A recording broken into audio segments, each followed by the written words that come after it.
If you've used Freshdesk in the past, you can easily import your tickets from Freshdesk directly into Teamwork Desk, and doing so couldn't be easier. All we need to do is select our profile picture on the top right.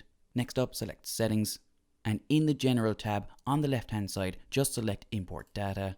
And down here you can see the option to import from Freshdesk. Our next step here is to head over to Freshdesk and download our zip file. In Freshdesk, just make sure that we've selected the Settings option on the left hand side. And next up, scroll down to your account settings and select Account. And in our account settings, select Export Data. And now our next step is to head over to our email client and download that file. Once we've received the email, all we need to do is select the link and download our file. And then we can add that file into Teamwork Desk. Back in Teamwork Desk, we just need to select our file. Our next step is to select our fallback inbox. And this means that any tickets that don't have a matching inbox in Freshdesk will automatically go to this inbox. And I'll say support inbox. And now all we need to do is select import files.